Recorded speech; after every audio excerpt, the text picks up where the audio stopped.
Today we're going to learn all about bourbon. We'll learn exactly what it is and how it's made. We will learn about the Evan Williams, who was Kentucky's first commercial distiller.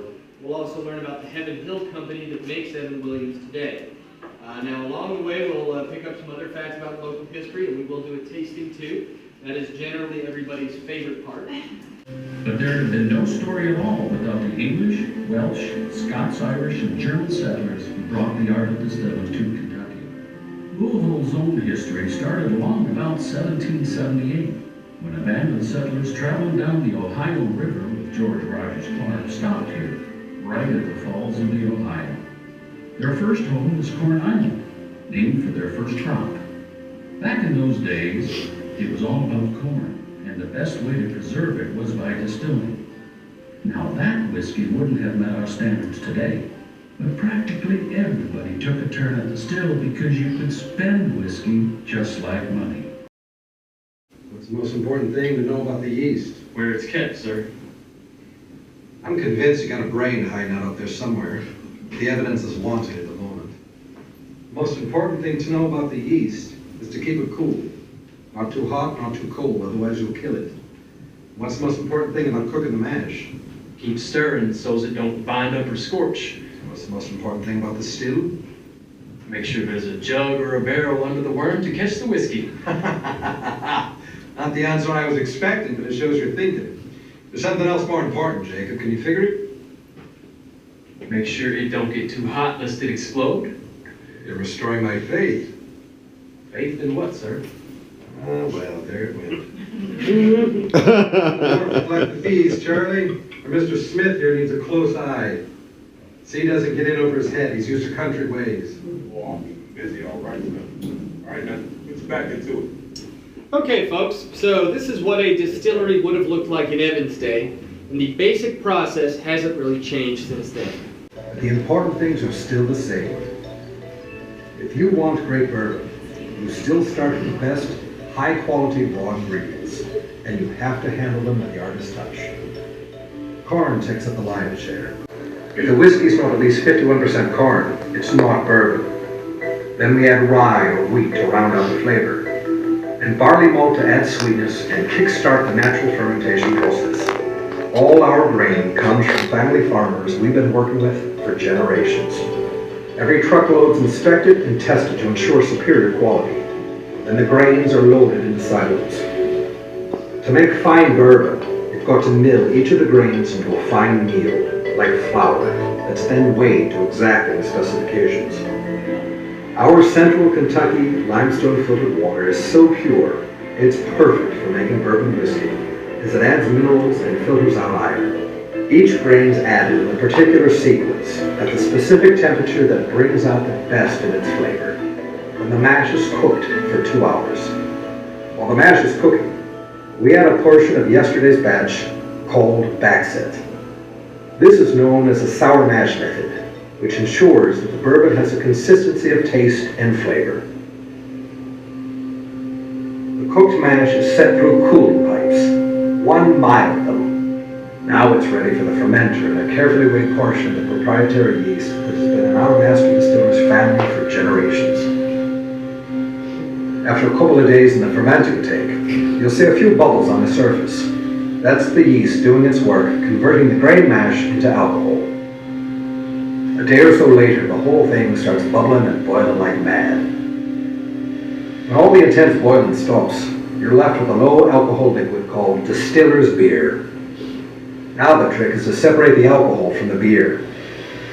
We send the distiller's beer up the giant 70-foot column still near the top, and we turn up the heat. As the beer boils, alcohol vapor rises, while the solids flow down the still through a series of perforated copper and stainless steel plates to the bottom and become an alcohol-free product called stillage that farmers use as a protein-rich livestock feed. That vapor at the top of the still is condensed into a spirit called low wine. But we're not done yet. Our bourbon is distilled for a second time to purify it and raise the proof. We do that in a smaller still called a doubler. The low wine is heated again until the alcohol re-evaporates, and that vapor rises again and is cooled in a condenser. The alcohol is now a pure, clear liquid known as high wine. Although some call it white dog, we call it new make.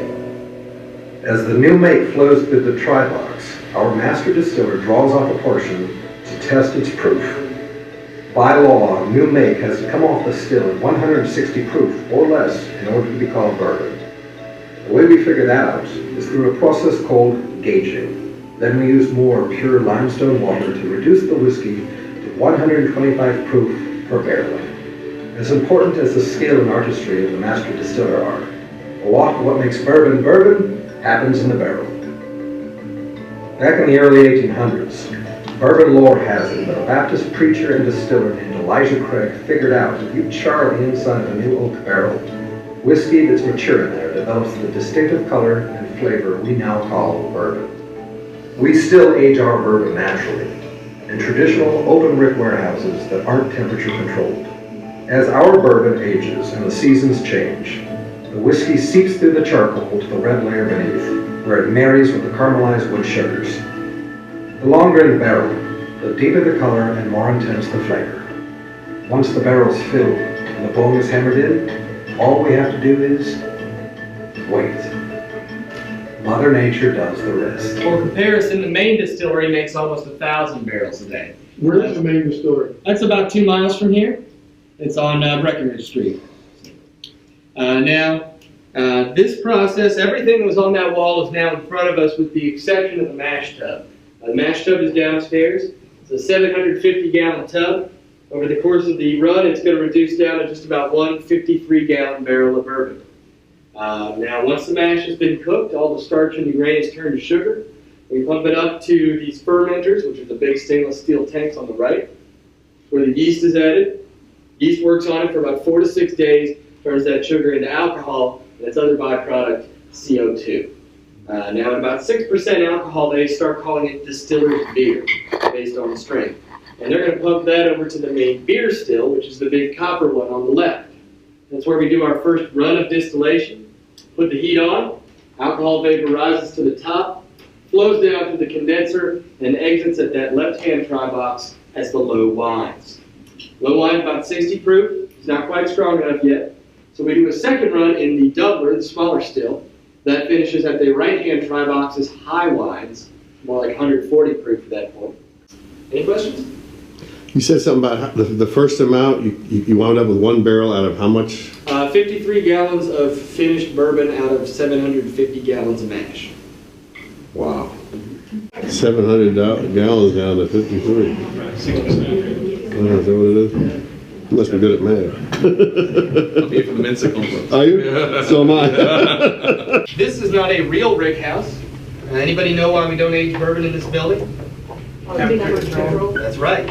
That's temperature control. We need it to get hot in the summer and cold in the winter. It's going to cause the liquid to expand and contract and work its way in and out of the wood of the barrel.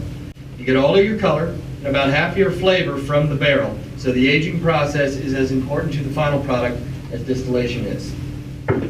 These barrels are dummies. They're just here to show you what rickhouse storage looks like. In a real rickhouse, you'd see barrels stacked up 7 stories high.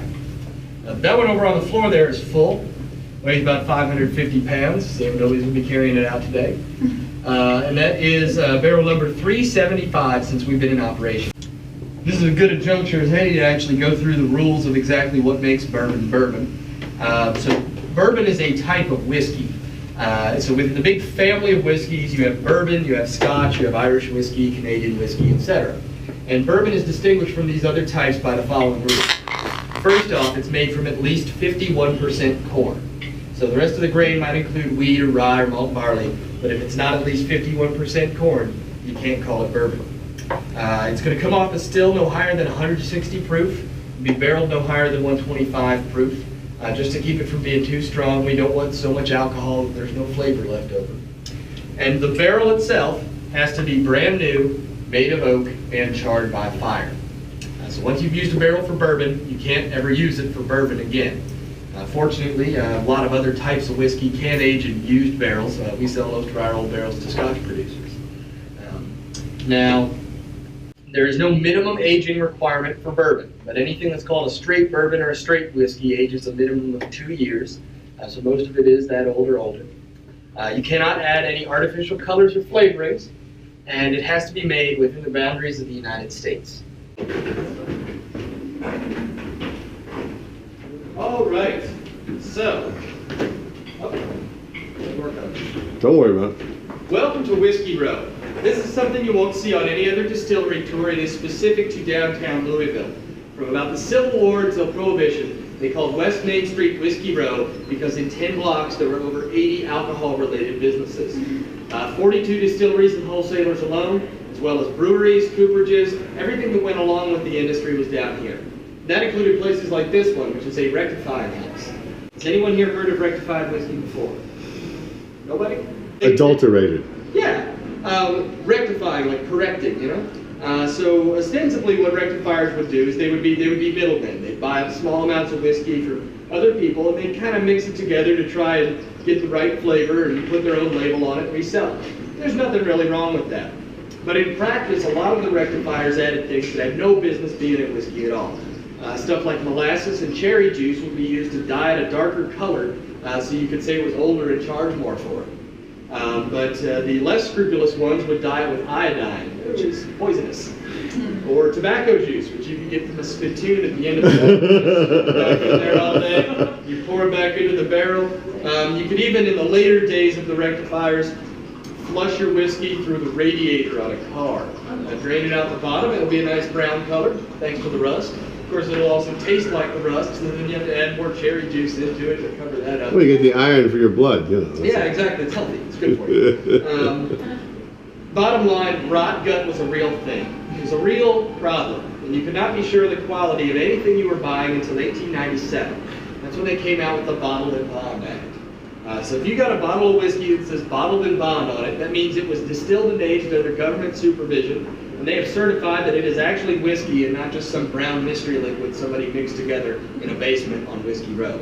This is the first consumer protection law in U.S. history. It predates the FDA by almost 10 years. So we had safe whiskey before we had safe food.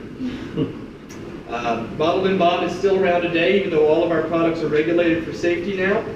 It's actually a stricter style than safety requires because in addition to not containing anything nasty, it has to be bottled at exactly 100 proof, aged a minimum of 4 years, and made by one distillery in one season. It's the most tightly regulated kind of whiskey there is, and thanks to that, a Bottled and Bond today is quite representative of a whiskey from over 100 years ago. So if you want to know what your grandfather's drink was like, it's what you need to try. All right, let's move on down the street. Do they still sell it like that? I don't see it. Yes, yep, there's a few Bottled and Bonds left. We got a couple in our big shop. Oh, okay. Okay, folks, well, this building here behind me is the Phil Hollenbeck Company. Mr. Hollenbeck arrived here on Whiskey Row in 1903 as a wholesaler distributor. He was the first person to bring Anheuser-Busch products to Louisville. Also had his own house brands of whiskey, things like Hollenbeck Rye, Fortuna Bourbon. They were sold in the fashion that you see here, from barrels on a shelf. You'd go in with a jug or even a bucket and just have them fill it up for you. That's how most whiskey was sold prior to Prohibition. And another reason why Bottled and Bond, which came in a sealed bottle, was a big step forward. But the most important thing to know about Hollenbeck is his address. Today where it says Phil Hollenbeck Company, it now says Evan Williams Bourbon Experience. This is our building. We started out here 112 years ago as a wholesaler distributor, and you could get a bucket of whiskey filled up right where you bought your tickets today. Now we are actually going to step inside here and watch another movie. By the time Prohibition ended, the nation was knee-deep in the Great Depression. Once thriving distilleries were little more than derelict buildings falling to earth. All right, now, as I said, this is the end of the tour. We are wrapping it up at the gift shop. You taking a video of us on the GoPro there? Why, you don't want that? No, I don't mind. No. That's no problem. We're here for the public to see. It's I free put all this shit on YouTube. Good stuff.